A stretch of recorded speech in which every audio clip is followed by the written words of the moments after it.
Hey, what's up guys, I'm Ben and I put videos out like this at least once a week, so if you like this here today, please consider hitting that subscribe button. I promise most videos are not of me in the garage in my underwear. Now if you guys are specifically interested in just the HWK gear that I've been using for the last 5,000 miles, you can go ahead and skip ahead to that part. We will get to that, I promise. To start off with, I kind of want to go over what I've been wearing in the warmer months and then slowly progress over to the very cold months. And I promise I will put some more clothes on as we go here. So to start off with, on the very hot days, on days where I'm running single track or not doing any road riding, I found this MSR stuff to be an absolute lifesaver. So this stuff is essentially designed for motocross riders. It is definitely not really going to give you any protection on the road, but will definitely give you some abrasion resistance off-road. They don't have any actual armor, but they do have a little bit of padding in the knees, and they have some really nice, breathable, and stretchy panels, which really make those hot days a lot more comfortable. The biggest downside of these is that they don't have any pockets, so you're going to have to store your gear elsewhere. And actually, the MSR hydration pack is a great place for that. Most of this is for storage of over 2 liters of water, but there is also some pouch area in the front that you can put small things in, like keys, wallet, phone. The jerseys offer maybe a little bit of abrasion resistance, but really they're just there to kind of keep you cool, and they look pretty good too. And for those purely off-road days, I really like having a nice thin set of gloves with nothing on the palm, just enough to kind of give you a little bit of abrasion resistance again and kind of protect your hands from your grips. Definitely gives you a lot of feeling, and they don't bunch up as much as, say, a little bit bigger, more padded pair of gloves would. And now for days that I do plan on spending time on the road and I need that abrasion and impact resistance, I wear my HWK mesh coat and my jeans that are lined with Kevlar and actually have a little pocket in the knee portion that you can put some CE armor into. These don't have any hip protection, and I realized the other night when I looped my TW200 practicing wheelies that hip protection is definitely a nice thing to have. I've got a real good bruise that I promise I won't show you on my left hip here that has definitely made me rethink not having any padding in these. You definitely don't want to wear these on a really hot single track day, just kind of a good in-between thing to have. But this mesh coat, I don't have nearly as many miles on, but I have to say there have definitely been quite a few days when I've been very happy to have this thing. You've got the small sections of the high-vis material on here, which I really like having. It's not necessarily going to save your life, but it might help a little bit. I've also got a little bit of reflective material here. I believe I've washed this coat once, and it seems like that stuff is hanging on pretty good. I haven't noticed any other issues with washing it. There is the adjustable snaps, adjustable strap down at the waistline here. Your average, well, not really, maybe smaller than average pockets here. Some pockets on the interior. No liner on this one at all. It does have these big mesh panels here, and on the inside of the arms, whoops. I do have to say I wish this entire portion was mesh. It's just kind of a Cardura material which does not let the air in or out. So that's not the greatest, but this is definitely a nice thing to have around for those warm days out on the road. Off-road, on the hot days, I've gotten away with it, but again, unless you absolutely need the impact resistance and the abrasion resistance, you're probably better off with a jersey like I showed earlier, just because you're gonna stay a lot cooler. Obviously, that doesn't give you a whole lot of protection off-road. You can always pair that with some actual off-road protection. This is the MSR Roost Guard, definitely gonna give you some good protection for your chest and your back. Obviously, there's knee guards, elbow guards, that sort of thing out there as well. All in all, and for the price especially, I definitely like this coat. I would highly recommend it. However, I have to say that if they ever come out with something that looks a little bit less like a safety vest, I will definitely try and get a hold of one of those instead. Now on to the real cold weather stuff. So just like the year before, I kind of mix and match depending on the type of riding that I'm doing and what the temperature is. Obviously, if you're going to be off-road working hard, you're going to want to dress a little bit lighter than if you were going to be doing a lot of high-speed road miles. You get cooled down a lot faster that way. So kind of keep that in mind, but I'll just kind of go through this as if I was going to be riding on a very, very cold day, mostly out on the road. So we'll start from the bottom up here. These are a pair of Rocky Mountain ATV riding socks. Definitely come up nice and high to protect you from your boot. They're not super warm. The other pair of MSR socks that I've got are a little bit more padded and I think keep you a little bit warmer than these do, but both are great options and good things to look into. Give that leg a rest. Next up, we've just got a pair of thermal underwear that is gonna keep your body heat a little bit closer to you and kind of help keep you warm. Not something that I wear on every cool day, but definitely something that I make sure I put on the really cold days. Next up, we've got the MSR padded riding shorts. These aren't something that I've put a whole lot of time in on, but they're definitely something that I think is nice to have. They're not gonna add a whole lot of extra warmth. Obviously, any little bit of layer you can add is gonna help. They do have some nice padding all the way down the side of the leg. Would have been really nice to have these on the other day when I flipped off of the back of the TW. Now, these also have padding in, well, another area that I have to say is sort of awkward to walk around in. And on a rather long riding day, they feel sort of weird. I don't know if they're really intended to be more for just a quick off-road ride around an MX track or what the deal is. They don't really seem to be great on long rides, at least not on the Tenere 700C. Now up top, I just like to put on a long sleeve shirt. I'm sure you could pick up an expensive Under Armour shirt and it probably would be a lot better at wicking away moisture and doing whatever other fancy stuff that those shirts do. But I'm too cheap for that sort of thing, so I just wear a long sleeve shirt. Over the top of that, I always wear some sort of sweatshirt. Doesn't necessarily have to be hooded, but the warmer the better. Now sometimes I'll wear a pair of jeans under my riding pants, but honestly it probably makes a lot more sense to wear something that is going to be a little bit warmer and also have some stretch to it. So here we've got some sweatpants that my wife bought me. These definitely are nice to add a little bit of a thermal layer in between your underwear and your outer riding pants. It's always important to tuck your shirt into your pants, because then you can't get any sort of draft up your shirt. They're a little big. Next up, I've actually got a heated vest that has been really nice to have on a couple of those really, really cold days. This does have an actual brand name. I believe it's Winna or something like that. I'll put a link for it down in the description. I'm not partial to this necessarily. It's just sort of an Amazon special one. You do have to have a power bank in your pocket, and that just plugs into a USB cable inside of the pocket. Kind of annoying because then if you ever want to stick anything in your pocket, including your hand, there's a big power bank and a cable in there. This doesn't add a whole lot of warmth in itself. However, with the heating element on, of course, then you definitely get some nice power. This has got 3 different settings. It can either burn you or you can basically barely feel that it's on. But I gotta say, it definitely is nice to have the heat, and it won't run all day on high with a power pack like this. You can buy bigger power packs, but with this, it definitely gets me enough to at least go on like a 4 or 5 hour ride on like the medium heat setting, and it'll last that entire period. And I guess one thing I should mention is no matter what you get or what they actually show, the heating pads are extremely small. There's just this little tiny section sewn in here. Then right below your neck here, there's another teeny one, as well as 2 more kind of on your sides. Like I said, it still definitely does make a difference though.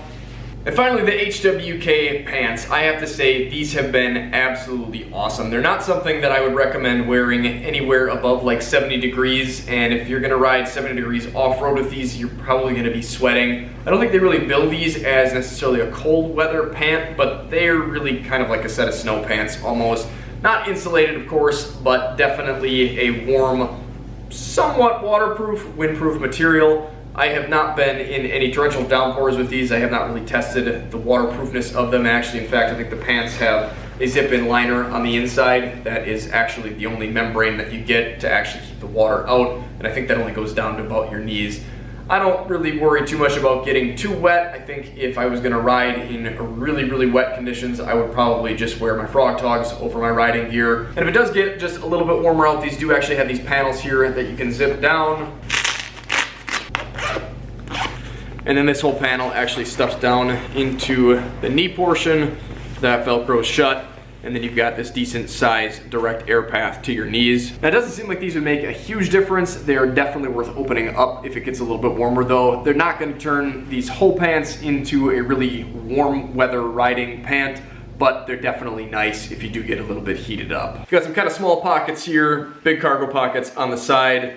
Nothing really else as far as storage goes other than the storage for the armor. You've got the hip pads here, as well as some CE armor on the knee pads. Little stretchy panel in the back, as well as a zipper to connect to the coat that I'll show you in a couple seconds here. This is really nice for keeping the draft out. Now, like I said, I've got about 5,000 miles on these, and honestly, they have held up really well. I think I've only washed them once, but the only issues that I've really noticed are the sort of gripper pad in between your legs here that are supposed to kind of help you grip your seat. And I think maybe because of the gripper seat on the 10RA 700, these are maybe a little bit too sticky, and we do have some tearing going on. Now that is because of this material. It looks like the stitches themselves are actually still there, and it's not the Cardura material that is supposed to be protecting you that is tearing. It's just this rubberized material. Obviously a little bit disappointing, but since it's not something that is supposed to protect you in a crash, I'm not really that worried about it. Other than that, I haven't noticed anything other than at the bottom of the fly here, we've got a couple threads coming out. Not the greatest, but again, with a bunch of different material thicknesses coming together, they're folded over themselves. Probably kind of bound to happen. And again, not necessarily something that's gonna need to offer any protection to you. I think I did notice somewhere here. Yeah, okay, there it is. So on the right vent pad for your knee, where the Velcro attaches to the vent pad, the Velcro kind of unstitched itself from the top here. I probably could have been a little bit more careful when I was handling that, but usually I'm kind of doing this in a rush. And honestly, again, since it's not something that is going to really offer any protection, I'm not all that worried about it. I haven't really mentioned any of the sizing yet. I will put the size of all of this gear down in the description next to those affiliate links for it. Everything fits me pretty well. I don't think I have any complaints. I don't think I would have changed any sizes. As you start to stack stuff on like this, things can kind of get a little bit tight, but honestly, even with all the layers, everything seems to fit me just fine. And I am 5'10" with a 31-inch inseam height, and I weigh about 160 pounds.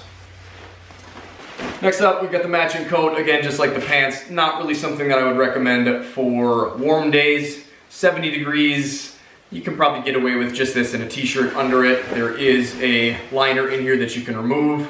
Underneath that, there's just kind of the same mesh material like the pants had on the inside of it. Got a nice big back armor here. Got pads that look similar to the knee pads on your shoulders here and the elbows. There's a little bit of an insulated pad in the back here that I think maybe just provides a little bit of cushion for you. Not gonna do a whole lot, but it's there. Zip open air vent on the back. I think these all just lead to the kind of inner waterproof membrane, so it's not a direct path to your skin, but it definitely does kind of help get a little bit of cool air in there.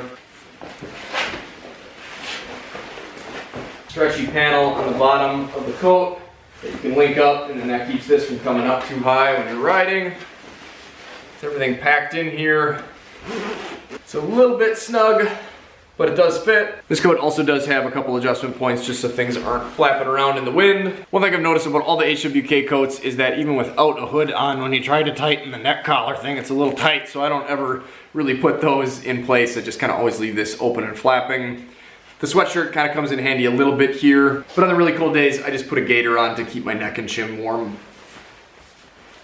Tuck that down so I don't have any skin showing. I wouldn't suggest a scarf because obviously a scarf can get wrapped around the back wheel, and if it's wrapped around your neck, then well, not gonna end so well. Now to protect my feet and ankles, I've been wearing these Falco Aventador boots. These are a lot stiffer than a set of Forma boots that I had prior to this.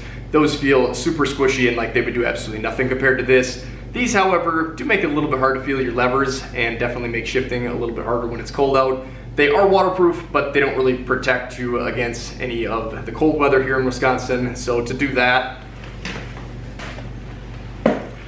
I have these heated Cut To Fit Insoles. They come with this little controller that has an on-off button, a high, a medium, and a low button. A little bit annoying that you have to have it stuck kind of on your person somewhere that you can get to when you're riding, but definitely better than having to pull them out and adjust them on the back. Now in the low and medium setting, these don't really seem to do a whole lot. I mean, it's enough to maybe feel it. On the hot setting, they definitely give you enough warmth to at least keep your toes from freezing. I wouldn't say that they keep your whole foot or leg warm or anything like that. Maybe in a pair of insulated boots, they would help a little bit more, but in just a regular pair of riding boots, they don't do a whole lot. And if you're running them on that high setting, they're maybe gonna last you 5 hours. It's definitely annoying that you have to pull them out to charge them, but you'll be really glad they're there on the really cold days. And a while back, I purchased these Daywolf heated motorcycle gloves. They seem like they're pretty decent. They're mostly leather front and back. They have some kind of hard plastic protection on the knuckles.